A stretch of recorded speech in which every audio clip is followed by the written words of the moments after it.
Welcome back everyone on RPA academy. अभी तक हम 2 लेक्चर्स ले चुके हैं अपने एआरडी सीरीज जो हमारी एमसीक्यू है जो हमने स्टार्ट करी है। उसके बेसिक्स ऑफ एग्रोनॉमी हमने कवर करा है, बेसिक्स ऑफ एग्रीकल्चर हमने कवर करा है। Now we are moving towards cropping and farming system. So आज के लेक्चर में हम कवर करेंगे 15 क्वेश्चंस। ठीक है, तो स्टार्ट करते हैं। एंड आई होप जो हमारी सीरीज है आपको पसंद आ रही है। एंड प्लीज़ आप ना अपने कमेंट्स को ज़रूर नीचे लिखिएगा। They help us to improve, they help us to improvise. हम कुछ नई चीज़ें कर सकते हैं। हम जैसा आप कहेंगे आपके अकॉर्डिंग भी हम चीज़ों को चेंज कर सकते हैं, बिकॉज एट द एंड जो भी हम बना रहे हैं वो आपके लिए है। So please do mention your comments, do mention your suggestions. So start करते हैं आज के हमारे लेक्चर को। So the first question is, a progressive farmer in the Indo-Gangetic plain decide to transition करता है वो from the traditional monoculture system। monoculture system आपको पता है सिंगल क्रॉप जहाँ पे उगाई जाती है, to a more complex arrangement। उसने प्लांट करा है पिजन पी को अपने प्राइमरी क्रॉप की तरह, और वो डिसाइड करता है टू सो कि उगाएगा वो साथ में ग्रीन ग्राम को between the rose of the main crop. अब पिजन पी है वो वाइडली स्पेस करी गई है, ठीक है। एंड द ग्रीन ग्राम है उसका हार्वेस्ट मच अर्लियर हो जाता है, allowing the main crop to flourish later in the season based on botanical या agronomic characteristic describe which is the specific type of intercropping जो इसमें प्रैक्टिस करी जा रही है। ठीक है, तो सबसे पहले हम देख लेते हैं कि हमारे पास गलत ऑप्शंस कौन कौन से हैं, क्योंकि सही को समझाना is very easy for me, but जो गलत हैं वो क्यों गलत हैं पहले मैं आपको बताता हूँ। उसका करेक्ट ऑप्शन आपका होगा पैरेलल क्रॉपिंग। ये एक करेक्ट ऑप्शन है। ये करेक्ट क्यों है इसको समझाने के लिए बाकी के करेक्ट क्यों नहीं है मैं वो आपको समझाता हूँ। ठीक है, सबसे पहला हम ऑप्शन देखते हैं कंपेनियन क्रॉपिंग। कंपेनियन क्रॉपिंग क्यों गलत है? कंपेनियन क्रॉपिंग स्पेसिफिकली मीन करता है कि कॉम्बिनेशन ऑफ बोथ क्रॉप्स दोनों इक्वल होने चाहिए। If you get it and you grow them separately, the question is about the outcome, कि आउटकम कैसे है। उनकी टाइमिंग, रिसोर्सेज, पैटर्न सब सेम होने चाहिए, तभी उन्हें कंपेनियन कंपेनियन क्यों है, वो जब एक दूसरे के साथ प्रॉपरली चल पाए। बट यहाँ पे क्या है, यहाँ पे एक फ्लरिश बाद में कर रहा है, एक फ्लरिश पहले कर जा रहा है, तो they can not be a companion. Companion एक जैसे होते हैं, एक जैसे कैरेक्टरिस्टिक्स होते हैं। ठीक है, अब सिनर्जिक क्रॉपिंग आपकी क्यों नहीं होगी? सिनर्जी क्रॉपिंग का मतलब होता है दो क्रॉप जो एक्टिवली बूस्ट करती हैं एक दूसरे की यील्ड को, जो उनकी सोलो यील्ड है उनको इम्प्रूव करेगी। अगेन यील्ड बेस्ड डेफिनेशन है, इसलिए ये यहाँ पे सही नहीं होगी। फिर अब डी देखते हैं, मिक्स क्रॉपिंग। अब इन दो को हम मिक्स क्रॉपिंग भी तो कह सकते हैं, लेकिन ये क्यों नहीं होगी? मिक्स क्रॉपिंग वो होता है जिसमें आप ब्रॉडकास्ट करते हैं या फिर एक मिक्स तरीके से आपने ढेर सारे सीड्स को एक साथ थ्रो कर दिया एंड जगह जगह पे ग्रो कर गए, उनमें कोई पैटर्न आपको नजर नहीं आता है, इसलिए मिक्स क्रॉपिंग भी आपका गलत हो जाएगा। अब आप देखते हैं मल्टी स्टोरीड क्रॉपिंग। ये क्यों गलत होगा? ये इसलिए गलत होगा क्योंकि रेफर करता है जैसे डिफरेंट डिफरेंट आपके क्रॉपिंग सिस्टम्स होते हैं। जैसे मल्टी स्टोरीड में आपके पास कोकोनट, पेपर और पाइनएप्पल, ये तीन एक साथ उगते हैं क्योंकि इनकी डिफरेंट डिफरेंट हाइट होती है। ठीक है, तो ये इस तरीके से होते हैं, तो इसलिए मल्टी स्टोरीड क्रॉपिंग भी गलत हो जाएगा। यहाँ पे करेक्ट ऑप्शन आपका है पैरेलल क्रॉपिंग। पैरेलल क्रॉपिंग क्यों? सबसे पहले आपको इसमें क्लू मिला है, इन क्लूज को गौर से देखिएगा। ठीक है, पिजन पी को आपने करा गया प्राइमरी क्रॉप की तरह, यहाँ पे प्रॉपर उसे स्पेसिंग में लगाया गया। अब उन स्पेसिंग के बीच में जहां जगह हुई वहां पे आपने ग्रीन ग्राम को शो करा। ठीक है, pigeon P R space widely, यहाँ पे एम्प्टी स्पेस था बिटवीन द प्लांट, तो यहाँ पे अपने सेकंड क्रॉप को ग्रो कर दिया ताकि ओवर क्राउडेड भी ना लगे एंड वो ग्रो भी कर जाए। और दूसरा जो ग्रीन ग्राम है वो बहुत पहले हार्वेस्ट हो गई, तो दैट मीन्स जो पिजन पी जो है, जब उसे ग्रो करने का टाइम आएगा, जब उसका ग्रोथ का टाइम आएगा, उस टाइम पे तो फील्ड में वो अकेली ही होगी। ग्रीन ग्राम तो सो होके चला गया। जब फ्लरिश करने का सीजन आपका उसका आया पिजन पी का, तब वो अकेला है। तो पैरेलल क्रॉपिंग यही होता है, it is a intercropping where the two crops have almost zero competition for sunlight, water, nutrients, because their growth जो कि वो पैरेलल होती है, ओवरलैप नहीं करती है। इट्स लाइक टू पीपल जो एक अपार्टमेंट को शेयर कर रहे हैं, but they are never like at home during the same time. एक की नाइट शिफ्ट है, एक की डे शिफ्ट है, तो नहीं है दोनों एक साथ। ठीक है। और अगर और थोड़ा टेक्निकल वे में मैं आपको समझाना चाहूँ कि like why they can be together, जो पिजन पी होती है वो डीपली रूटेड होती है, ग्रो करती है बहुत ही स्लोली, जो रिसोर्सेज हैं वो अपने डीप इनटू द सॉइल से लेती है। और वहीं पे जो ग्राम होता है, ग्रीन ग्राम, वो शैलो रूटेड होता है, फास्ट ग्रोइंग होता है, टॉप सॉइल से वो अपना न्यूट्रिएंट्स को लेता है। ठीक है। और इसमें यही आपका एग्जाम्पल बेस्ट रहेगा। ठीक है। सो अब एक बार हम पढ़ लेते हैं यहाँ पे क्या लिखा है। Parallel cropping involves the cultivation of crop, they have different natural growth habits, zero competition होता है for the resources like sunlight, water, nutrients. In this scenario pigeon P जो है वो एक लॉन्ग ड्यूरेशन क्रॉप है। उसकी जो रूट्स हैं ज़्यादा डीप नहीं, मतलब उसकी रूट्स ज़्यादा डीप जाती हैं, लेट एक्सपैंड करती है उसकी कैनोपी। कैनोपी मतलब कि जैसे पेड़ का लीव्स वाला पार्ट है, हम उसे कैनोपी कह सकते हैं। वहीं पे ग्रीन ग्राम क्या है, शॉर्ट ड्यूरेशन की होती है, अर्ली मेच्योरिंग क्रॉप है, दोनों एक साथ उगाई जा सकती हैं। Because the demand of resources at different time and utilise different layer of the soil, they coex they like coex करती हैं, कोएग्जिस्ट करती हैं। I am sorry with my like with my pronunciation for this, with minimal competition. और distinct क्यों है ये companion cropping से और आपकी मल्टी स्टोरेज से और आपके डिफरेंट टाइप के जो आपके एग्जांपल्स से उनसे, ये मैंने आपको समझा दिया। ठीक है, पहले ही। Moving on to our next question, in context of sequential cropping system in India, a farmer follows rotation of rice followed by potato and then followed by mustard within a single calendar year on the specific piece of land. What is the calculated harvesting intensity या cropping intensity for this specific agriculture practice? Sequential cropping हमारे India के अंदर होती है। एक जो farmer है, पहले वो उगाते हैं राइस को, फिर वो उगाते हैं पोटैटो को, और फिर वो उगाते हैं मस्टर्ड को। अब जो कैलकुलेट करा हमने हार्वेस्टिंग इंटेंसिटी सेम पीस पे, वो कितनी हो गई।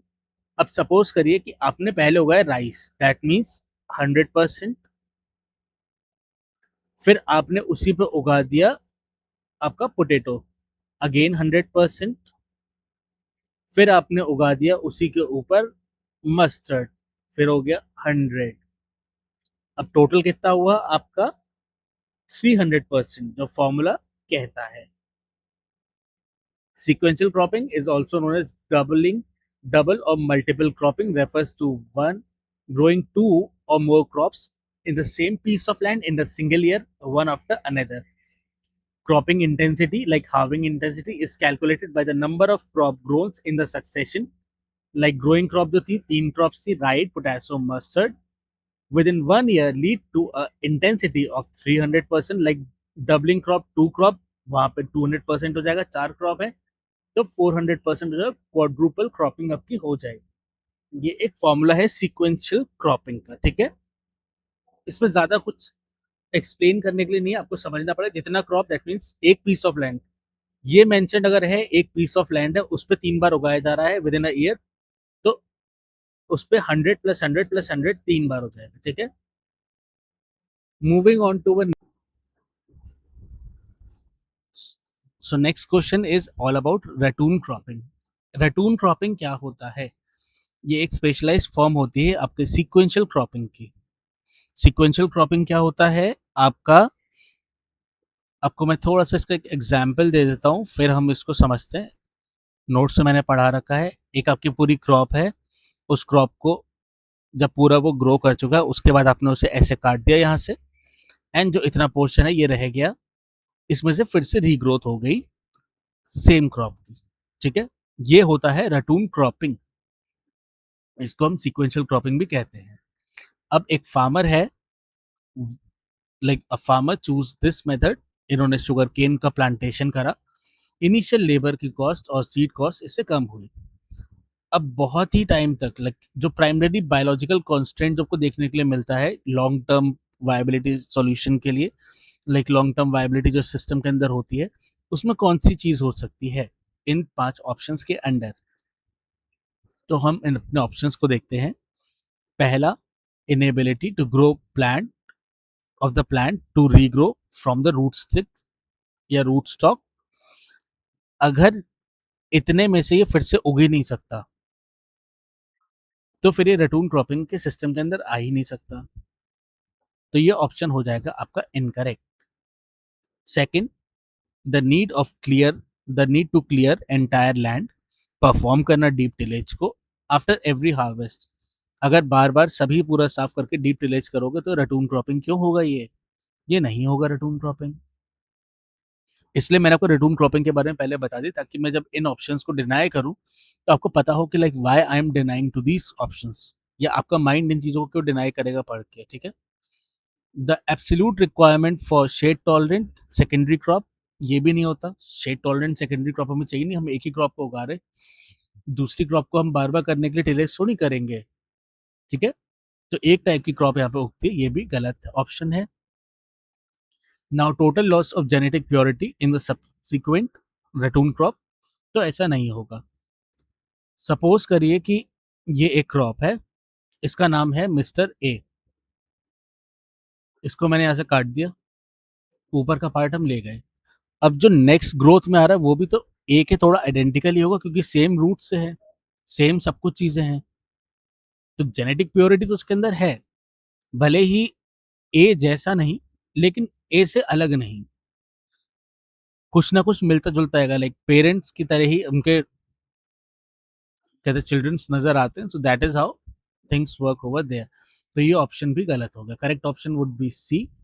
यहाँ पे आपको सॉइल बॉर्न पेस्ट डिसीजेस और depletion of soil specific soil nutrients देखने के लिए मिलता है। ये क्यों होता है, क्योंकि यहाँ पे आपके पास जैसे कि एक जगह पे कहीं पे 3 साल तक हम इसी प्रोसेस को चलाते हुए आ रहे हैं, तो यहाँ पे पेस्ट को भी पता चल गया कि भाई सुनो। So our next question is like for the alley cropping, it's based on that. So alley cropping क्या होता है, इट्स एग्रो फॉरेस्ट्री प्रैक्टिस जो ऑफन हम प्रमोट लाइक उसे हम इसलिए फॉलो करते हैं ताकि हम प्रमोट कर पाए सस्टेनेबल लैंड मैनेजमेंट को, जो कि हिली और इरोजन प्रोन रीजन के अंदर होती है। वहीं पे एक फार्मर है वो इंटीग्रेट करना चाहता है नाइट्रोजन फिक्सेशन प्लांट जो कि ल्यूकीना है उसको विद द फूड क्रॉप जो मेज है उसके साथ साथ इंटरवीनिंग स्पेसेस में। अब इसके साथ अब मतलब इसके लिए आपको कौन सा प्राइमरी इकोलॉजिकल बेनिफिट देखने के लिए मिलता है। ठीक है, ये है आपका क्वेश्चन। अब हम देखते हैं what could be the good solution या फिर कौन सा करेक्ट ऑप्शन है। पहले मैं आपको समझाता हूँ एलाई क्रॉपिंग के बारे में। यहाँ पे रोज ऑफ ट्रीज या फिर श्रब प्लांट करे जाते हैं वाइड गैप्स में, एलाइज में जो उनके बीच में होती है, और जो रेगुलर क्रॉप है उसे हम ग्रो करते हैं एलाइज के अंदर। ये है एक आपकी डेफिनेशन एलाई क्रॉपिंग की। ल्यूकीना आप समझ गए, वहां पे लिखा भी हुआ है एग्जाम्पल में कि नाइट्रोजन फिक्सेशन ट्री होते हैं, इनको आप लगाते हैं ताकि ये जो एयर है उसे कन्वर्ट करें नाइट्रोजन के अंदर, ये आपके नेचुरल फर्टिलाइजर्स की तरह काम करते हैं। ठीक है, अब हम देखते हैं हमारे ऑप्शंस को एंड फाइंड करते हैं कि कौन सा ऑप्शन गलत है या सूट नहीं कर रहा है यहाँ पे। पहला आपको कहता है ये क्रिएट करता है मल्टी स्टोरेज सिस्टम को जहाँ पे टॉप लेयर जो है 100% शेड प्रोवाइड करती है मेज को, तो ये ऑप्शन आपका हो जाएगा गलत। ये गलत क्यों होगा, क्योंकि हर एक प्लांट नहीं मतलब कि प्लांट्स को एटलीस्ट सनलाइट चाहिए होती है ताकि वो ग्रो कर पाए। अगर आपके जो मेन प्लांट को ही आपको जैसे ग्रो करना है, उसके ऊपर शेड रहा, वो प्रॉपर ग्रो नहीं हुआ, तो फिर you are not getting the economical, आपके चीजें वहां से गलत हो जाएंगी। So it is not the correct answer. अब सेकंड कहता है to maximise the land use dedicated solely to timber production in for industrial area. Timber की बात तो यहाँ पूरे एग्जाम्पल में कहीं है ही नहीं, so it is also an incorrect option. अब to eliminate the need for labour for manual labour by automating the tree pruning process. Manual labour की आपको जरूरत नहीं है, ट्री प्रूनिंग प्रोसेस आप कर लेंगे, लेकिन उसका एलाई क्रॉपिंग में कहाँ फायदा है? लाइक कोई फायदा होना चाहिए ना, तो वो भी एक इररिलेवेंट ऑप्शन है ये, ठीक है। Now to ensure that food crop and the tree species have identical root depth and nutrient requirement. जैसा कि हम लास्ट क्वेश्चन में देखते हुए आ रहे हैं, हमने पैरेलल क्रॉपिंग देखी। हर क्रॉपिंग में हम इस चीज को देखते हैं कि जो हम दो क्रॉपिंग एक साथ लगाएं, उसमें पहली क्रॉपिंग वो ज्यादा डेप्थ पे ले, और दूसरी क्रॉप जो है वो ऊपर टॉप लेयर पे काम करे। क्यों? ताकि हम दो लोगों के बीच में लड़ाई झगड़े नहीं चाहते हैं। सो दैट मीन्स आपका ये ऑप्शन भी इनकरेक्ट हो जाएगा। So what is the correct option? Correct option ये है, जैसे कि आपने देखा यहाँ पे ल्यूकीना, अगर एक प्रॉपर और थोड़ा डिफिकल्ट इस क्वेश्चन को बनाना होता, तो यहाँ पे जो नाइट्रोजन फिक्सिंग ट्री है वो इसको हटा देते। अब यहाँ पे आपके पास इसी क्वेश्चन में अगर आप देखेंगे, तो मेज के साथ ल्यूकीना को ग्रो करा जा रहा है। ये किस टाइप का है? ये थोड़ा सा और डिफिकल्टी बढ़ा देगा इस क्वेश्चन की, क्योंकि आपको पता होना चाहिए ल्यूकीना का प्रोसेस, ल्यूकीना करता क्या है। ल्यूकीना का काम है नाइट्रोजन फिक्स करना। नाइट्रोजन फिक्स करना मतलब कि सॉइल की फर्टिलिटी बढ़ा रहा है। To improve soil fertility through leaf litter decomposition and provide microclimate benefits like wind protection। ये काम है आपके वहां पे, ठीक है। अब इसी का हम सॉल्यूशन देख लेते हैं। टू इम्प्रूव, ऑप्शन करेक्ट आपका सी है। अलाई क्रॉपिंग इन्वॉल्व करता है प्लांटिंग ऑफ ट्रीज को between, like planting of rose of trees या श्रब्स, जो आपके सीजनल क्रॉप्स हैं उनके बीच में अलाई की तरह काम करता है, स्पेसिंग होती है। इसका मेन बेनिफिट क्या है? Provided like improved land use efficiency होता है, इनहेंस करता है सॉइल हेल्थ को। नाइट्रोजन फिक्सिंग ट्री जो होते हैं वो इम्प्रूव करते हैं सॉइल फर्टिलिटी। कैसे? जो लीफ फॉल होता है, डिकम्पोजिशन, जैसे बड़ा एक ट्री है उसमें से लीफ गिर रही है, वो उनको डिकम्पोज कर रहा है। और फिर जो बड़े ट्री होते हैं ये विंड ब्रेक का काम भी करते हैं। अब देखते हैं ना, बहुत जगह खेत होते हैं, वहां पे आपको दूर से आपको सिर्फ यहाँ पे बड़े बड़े पेड़ लगे हुए दिखते हैं। इनका काम क्या होता है? मेन क्रॉप तो यहाँ बीच में उग रही है, इनका काम होता है कि ये काम करेंगे as a barrier. Wind outbreak हुआ, वहां पे करते हैं। तो वाटर स्ट्रेस के लिए भी नहीं करते, क्योंकि मेन फूड से तो बाहर है, अपना बाहर काम करते हैं। जितने बड़ा पेड़ हो, लाइक आपको एक एग्जांपल है, जो कहा जाता है ना एक पेड़ के लिए कि जितना वो पेड़ ऊपर है उससे कितना वो गहरा नीचे है। So that comes for the tree. Tree ऊपर कितना ऊंचा है ये मैटर नहीं करता, वो उतना ऊपर इसलिए पहुंचे क्योंकि उसकी डेप्थ बहुत डाउन है, बहुत ही स्टेबल बेस है उसका, इसलिए वो इतना ऊपर गया है, ठीक है। Now, it is important to choose the tree species that do not exert excessive competition for light, water in the ally cropping। वही तो पैरेलल क्रॉपिंग का एग्जांपल था, कि पैरेलल में भी हम दो क्रॉप्स ऐसी लगाते हैं जो एक दूसरे के साथ कॉम्पिटिट ना करें। हम नहीं चाहते कोई भी किसी के बीच में लड़ाई झगड़े हो, ठीक है। चलते हैं हमारे हम नेक्स्ट क्वेश्चन की तरफ, फिफ्थ क्वेश्चन। ये है प्रिसीजन फार्मिंग के लिए। Like precision farming is a characterise by application of science और टेक्नोलॉजी को हम एक साथ कैसे अचीव करते हैं हायर एवरेज यील्ड से? By using resources in exact quantity. Which of the following component of the precision farming is responsible for creating yield map to aid in targeted intervention diseases? Like sorry, decision, I'm sorry, not disease, decision। अब अगर हमने याद करा होगा last lecture में agronomy जब हम बात कर रहे थे, प्रिसीजन फार्मिंग वहां पे भी आया था। मैंने आपको एक एग्जाम्पल बताया था ऐसे बना के, आपने अगर लेक्चर देखा होगा, तो हमने डिफरेंट डिफरेंट ऐसा पैटर्न बनाया था। हमने फील्ड को ऐसे डिवाइड करा था, और जहाँ पे जैसे कि हमको सपोज करिए यहाँ पे और फर्टिलाइजर जरूरत है, हमने यहाँ पे फर्टिलाइजर डाल दी। ठीक है। ये क्या था आपका, ये था ग्रिड सैम्पलिंग। लेकिन ये यील्ड को मैप नहीं करता, ये आपको बताता है कहाँ पे किस चीज की कमी है, सेंसर्स उस चीज को करते हैं। तो ये आपका एक गलत ऑप्शन हो गया। I'm सॉरी, मैं आपके साथ ऑप्शन भी डिस्कस करता हो जा रहा हूँ, ठीक है। ये हमने सॉइल सैम्पलिंग के लिए बनाया था। फिर हम देखते हैं हमारे पास ऑप्शन नंबर 1 को, वेरिएबल रेट टेक्नोलॉजी। इसमें क्या होता है, variable rate technology is all about applying input at a variable rate. It uses like yield map को ये यूज करता है, बट उसको ये बनाता नहीं है, ठीक है। उस टेक्निक का ये यूज करता है, लेकिन उसका क्रिएटर ये नहीं है। जैसे बाइक मैं चलाता हूँ, लेकिन बाइक को बनाने वाला हीरो होंडा है, जिसकी मैं बाइक चला रहा हूँ। प्रोक्सीमेट सेंसर का काम क्या होता है, ये वो होता है जो मेजर करते हैं आपके सॉइल के कंडीशन को, जैसे कि मॉइस्चर हुआ, न्यूट्रिएंट हुआ, डायरेक्टली। इनका हार्वेस्टेड यील्ड से कोई लेना देना नहीं होता। तो ये भी एक गलत ऑप्शन हो गया। अब last option, RFID based animal detection. अब जानवर आपके फील्ड के अंदर घुस गया, उसको क्या लेना देना कि यील्ड मैप कैसा है।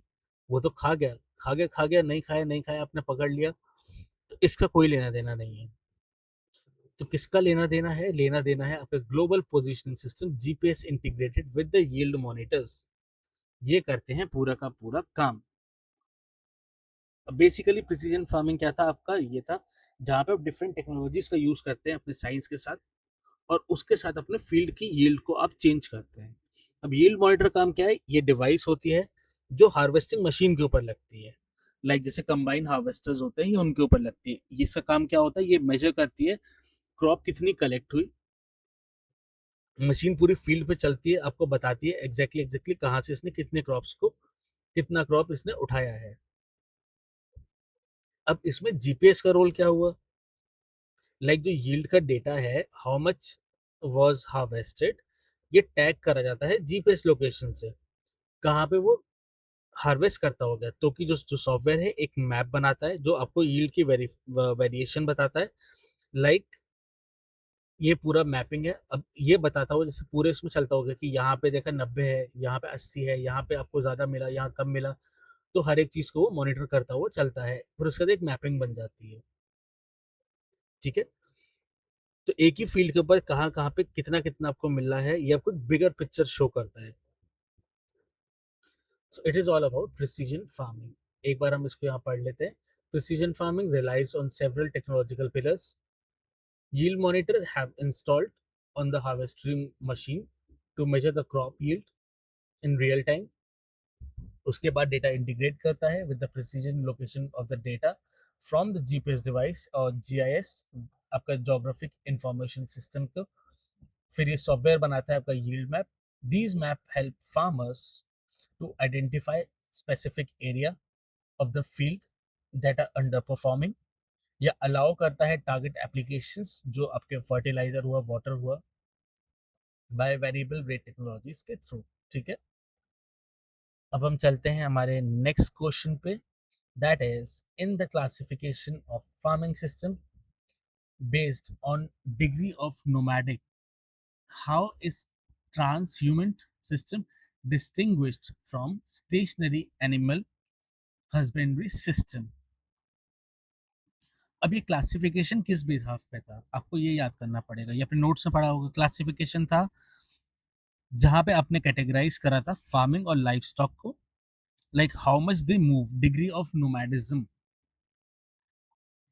किस तरीके से वो मूव करे। अब टोटल नोमैडिक हर्डिंग जो आपकी होती है, वो होता है आपका ये आपके किसी भी ये ऑप्शन में नहीं है, बट समझने में आपको हेल्प करेगी।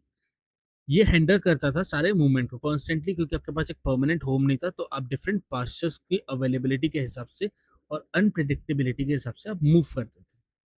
अब ट्रांस ह्यूमंस को हमने कैसे डिफाइन करा था, ट्रांस ह्यूमन को मैं आपको एक्सप्लेन कर देता हूँ। ये थे सेमी नोमैटिक पीपल। इसमें हर्डर्स थे, हर्डर्स मतलब कि जो चरवाहे होते हैं, वो मूव कर देते हैं अपने एनिमल्स को between two fix position, location जहाँ पे यूजुअली माउंटेन पैस्चर्स होते थे फॉर द समर, और लोअर वैलीज में जाते थे ड्यूरिंग द विंटर्स। ठीक है। अब फिक्स पॉइंट क्या होते थे, लाइक अनलाइक जैसे कि टोटल आपका नोमैड आपका वो होता है, अनलाइक टोटल नोमैडिज्म होता है, उसमें ट्रांस ह्यूमन हर्डर्स जो आपके होते थे वो रिटर्न कर जाते थे सेम लोकेशन के विद इन द साइकिल, मतलब कि ठंडी और गर्मी में चेंज करते थे। वहीं पे जो आपके स्टेशनरी एनिमल हस्बेंड्री वाले लोग थे, इनका काम क्या था, ये एनिमल को रखते थे एक परमानेंट सेटलमेंट के पास, ईयर अराउंड पूरे साल वहीं पे होते थे, सीजनल मूवमेंट इनके अंदर नहीं देखे जाते थे। ये मैंने आपको दे दिया एक्सप्लेनेशन, अगर आपने इसको नहीं पढ़ रखा तो भी आपको अब समझ में आएगा। अब हम ऑप्शंस को देखते हैं। ट्रांस ह्यूमन वाले सीजनल बेसिस पे मूवमेंट करते थे, सर्दी गर्मी। स्टेशनरी एनिमल वाले एक ही जगह पे रहते थे, वो मूवमेंट नहीं करते थे। आपको थोड़ा बहुत ही नाम से भी समझ में आ जाएगा।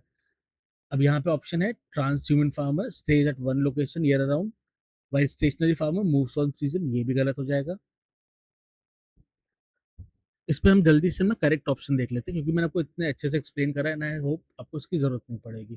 Trans human system fix the like involves a seasonal movement of the livestock between fix point between mountains and valley, where stationary system वहां पे एनिमल्स को एक परमानेंट लोकेशन पे रखा जाता था। तो option B is the correct one.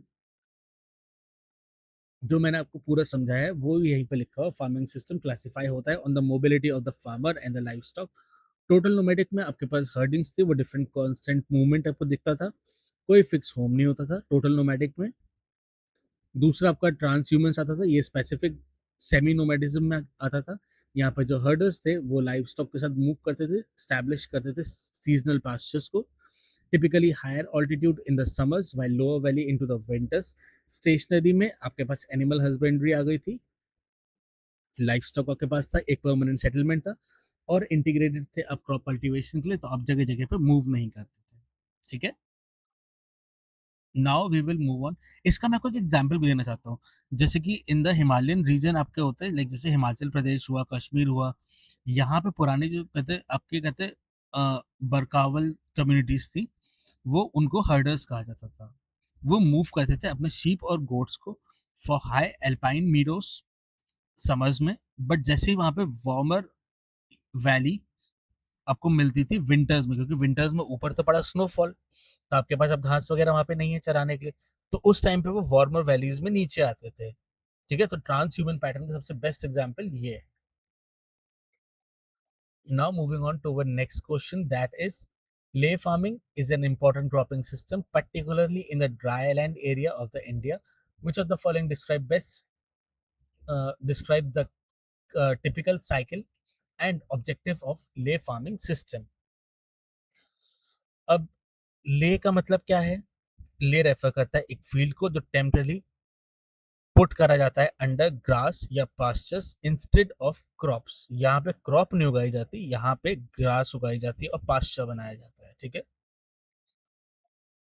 अब हम देखते हैं पहले ऑप्शंस को कि क्या क्या सही नहीं हो सकता।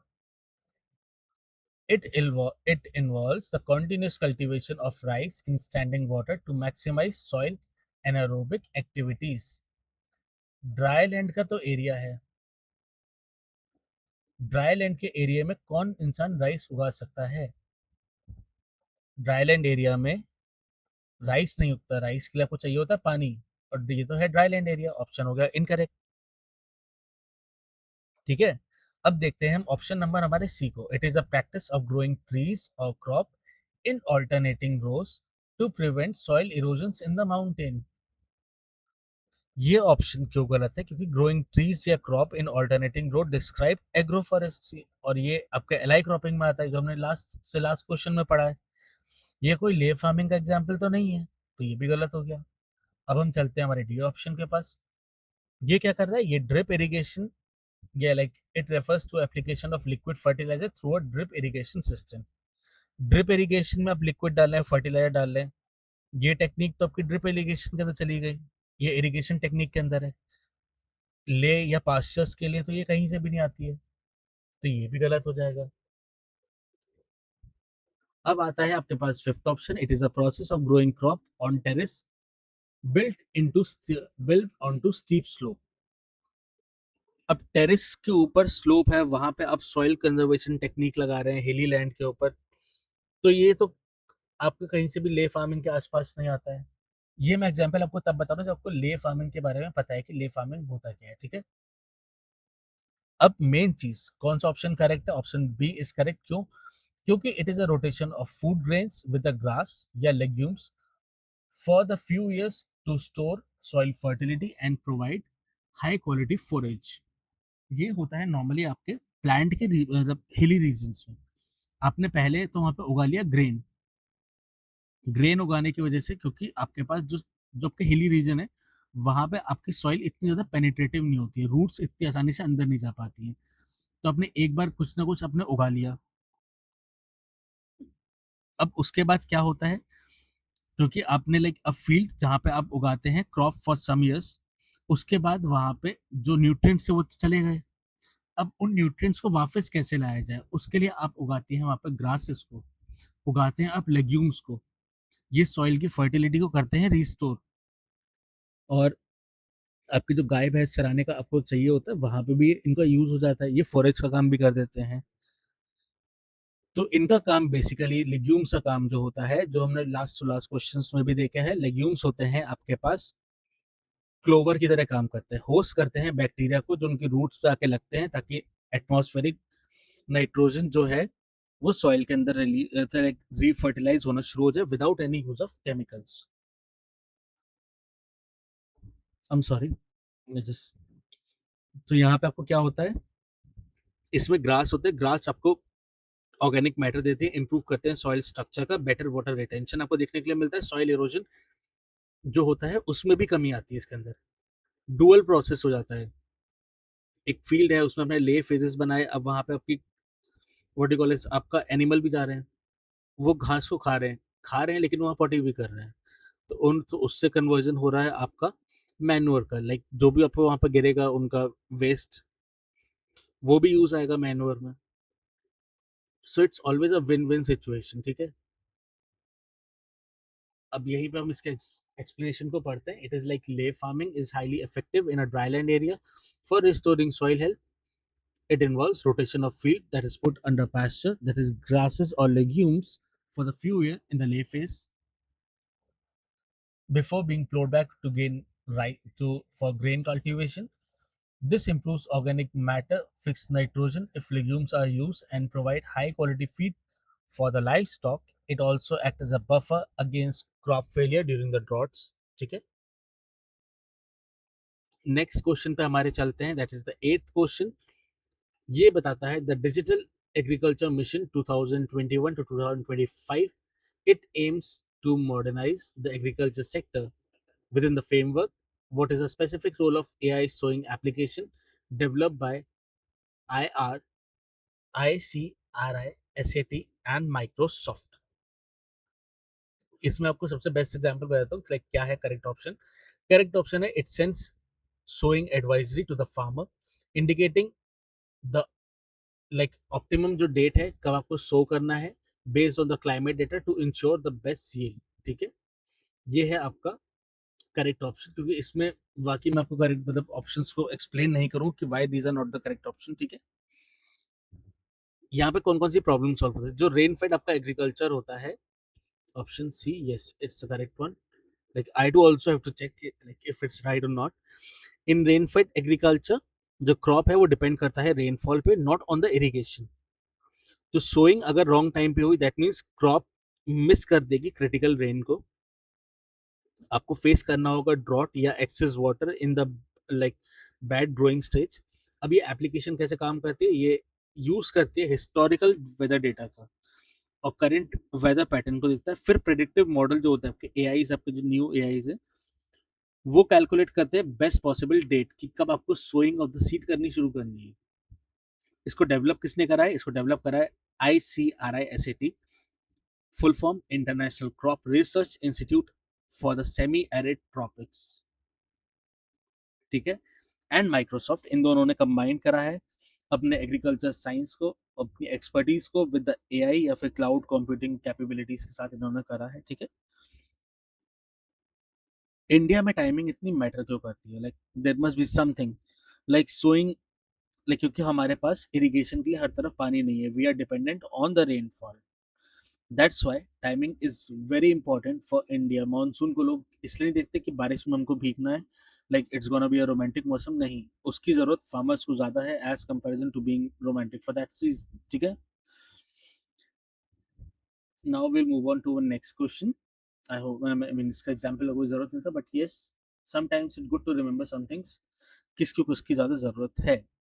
Now, relay intercropping is oftenly compared to a relay race in athletics. Which of the following scenario correctly demonstrate the relay principle for intercropping? इसमें हमको सारे के सारे एग्जाम्पल समझाने जरूरी भी पड़ेंगे। ठीक है, पहला एग्जाम्पल देता है, sowing maize and green gram at the same time in the 2:1 row ratio. क्या ये ऑप्शन सही है? अगर आप सो कर रहे हैं मेज और ग्रीन ग्राम को at the same time in a fix ratio 2:1, simple row या इंटर रो क्रॉपिंग का ये एक एग्जाम्पल है। ये रिले क्रॉपिंग का एग्जाम्पल नहीं है। देर इज नो टाइम जहाँ पे overlap concept is being tested, because जो दोनों है उन्होंने एक साथ स्टार्ट करा है। रिले होता है, मैं कोई एग्जाम्पल देता हूँ, एक राउंड सर्कल है, तो यहाँ पे 4 लोग भागने वाले होते हैं। एक आदमी भाग के यहाँ से यहाँ पहुंचा, अगला यहाँ वेट कर रहा है, उसने उसे यहाँ सामान दिया, वो सामान यहाँ से लेके यहाँ भागा, तीसरा यहाँ वेट कर रहा है, उसने यहाँ से सामान लिया, वो यहाँ से यहाँ भागा और सर्किल पूरा कर लिया उसने। ठीक है, तो ऐसे ही होता है रिले, रिले रेसेस को ऐसे कहा जाता है। अब इस एग्जाम्पल को आप समझना शुरू करेगा। ठीक है, अब ऑप्शन बी को हम देखते हैं, हार्वेस्ट करा अपने वीट को in the April and immediately ploughing the land to sow rice in June. ये क्यों नहीं हो सकता? हार्वेस्टिंग वीट आपने करा, फिर प्लो करा और लेटर सो करा अपने राइस को, दैट मीन्स ये एक सीक्वेंशियल प्रोसेस है। पहले आपके पास वीट था, वीट का आपने हार्वेस्ट करा, हार्वेस्ट करने का आपने टाइम दिया, फिर आपने जून में जाके राइस को ग्रो करा, दैट मीन्स अप्रैल के बाद मई का महीना तो खाली रहा, तो ये सीक्वेंशियल क्रॉपिंग हुई। ये आपका रिले नहीं हुई। रिले में आपके ओवरलैपिंग आपको देखने के लिए मिलती है। ठीक है, फिर हम देखते हैं ऑप्शन डी को, growing coconut, black pepper, pineapple together on the same plot of land. अब ये एग्जाम्पल थोड़ा सा आपको समझना पड़ेगा। ठीक है, यहाँ पे आप ग्रो कर रहे हैं कोकोनट को, ब्लैक पेपर को और पाइनएप्पल को, ये एक साथ उग रहे हैं, लेकिन इनके पास डिफरेंट हाइट्स हैं, डिफरेंट इनके ग्रोथ सिमुलेशन है, लॉन्ग टर्म प्रोसेसेस होते हैं, तो ये मल्टी स्टोरेज क्रॉपिंग है। ये इनके पास, it's not about the staggered timing जो आप देखने की कोशिश कर रहे हैं, जो ऑप्शन आप समझने की कोशिश कर रहे हैं, it is not all about that, so it is also an incorrect option. Now we will see mixing the seed of wheat, mustard and broadcasting them together। ये भी रिले इंटरक्रॉपिंग का एग्जाम्पल नहीं है, क्योंकि ये मिक्स क्रॉपिंग के अंदर में चला जाएगा। ठीक है, अब देखते हैं planting soybean into the standing crop of corn after the corn has reach its reproductive stages but before it is being harvested. ये है एक प्रॉपर रिले का एग्जाम्पल। क्यों? क्योंकि डिफाइन करता है रिले क्रॉपिंग को हम कैसे, द सेकंड, या जो रिले क्रॉप है वो डेलिबरेटली प्लांट करी जाती है into the field while first crop is still growing, not after being it's harvested। Harvest नहीं हुई है, वो अभी भी ग्रोइंग स्टेज में, हम उस टाइम पे कर रहे हैं। why timing matters here? by planting soybean with the corn like is at its like reproducing stage, like nearing जहाँ पे उसकी ग्रोथ स्टार्ट होने वाली है, या पीक सनलाइट जहाँ पे उसे चाहिए उस टाइम पे है, उस टाइम पे सोयाबीन हेड स्टार्ट करता है ग्रो करना, लाइक स्टैब्लिश करना शुरू करता है अपने रूट्स को, और उस टाइम पे वो ग्रो करना शुरू करता है। ओवरलैपिंग पीरियड देखने के लिए मिलता है for the portion of time जहां पे कॉर्न और सोयाबीन ऑक्यूपाई करते हैं फील्ड को साइमल्टेनियसली। ये डिफाइन करता है आपकी रिले क्रॉपिंग को। इसका बेनिफिट क्या होता है? It saves time. Instead of waiting for corn to be harvesting and then ploughing the soybean, ये करता है डिले, लाइक सोयाबीन जो है वो उसका ग्रोइंग सीजन होता है, और उसी टाइम पे आपका जो कॉर्न है वो भी ग्रो होकर तैयार हो जाता है, तो बोथ को हमने एक टाइम पे हार्वेस्ट कर लिया। तो इससे क्या हुआ? आपको बार बार काम नहीं पड़ना पड़ा, आपके पास दो चीजें भी ग्रो अप हो गई। ठीक है, So this is all about relay intercropping. यहीं पे हमने इसको एक्सप्लेन करा है. Relay intercropping is a system where the second crop is planted before the first crop, main crop is harvested, means the portion of the life cycle जहाँ पे both crop वहाँ पे फील्ड में साइमल्टेनियसली थी. Second crop जो होती है वो अपनी ग्रोथ को जब स्टार्ट कर रही थी उस टाइम पे पहली क्रॉप मैच्योरिंग की स्टेज में रहती है. इससे आप मैक्सिमाइज करते हैं लैंड यूज का एफिशिएंटली और टाइम भी आपको मिलता है, specially during the shorter growing season के अंदर ये आपको बेनिफिशियल होता है. ठीक है, now we are moving on to our next question. It's about when comparing intensive farming and extensive farming, which of the following statement regarding per hectare output या फिर लैंड होल्डिंग इज करेक्ट. सबसे पहले बात आपको समझना होगा intensive और extensive क्या होता है. इंटेंसिव फार्मिंग होता है जहां पे आपके पास हाई आउटपुट पर हेक्टेयर होता है. एक्सटेंसिव होता है आपके पास लो आउटपुट पर हेक्टेयर. ठीक है, ये दो चीजें हैं. अब हम चलते हैं, सॉरी मैं थोड़ा सा आपको आधा बता पाया, मैं आपको पूरा नहीं बता पाया. इंटेंसिव फार्मिंग होता है, intensive equals to high output hectare, जहां पे आप स्मॉल लैंड में से निकालते हैं. मैं आपको लैंड होल्डिंग के बारे में बताना ही भूल गया. एक्सटेंसिव होता है जहां पे आपको लो आउटपुट मिलता है per hectare from a large land. ठीक है, दैट इज हाउ इन दो फैक्टर्स को हम देखते हैं. अब हम देखते हैं कहाँ पे हमको ये ऑप्शन मिलता है सही. तो इसके लिए हम सीधे सीधे देख लेते हैं कौन सा ऑप्शन हमारे लिए सही होगा. तो option A would be very correct. Intensive farming has large per hectare output and small land holdings.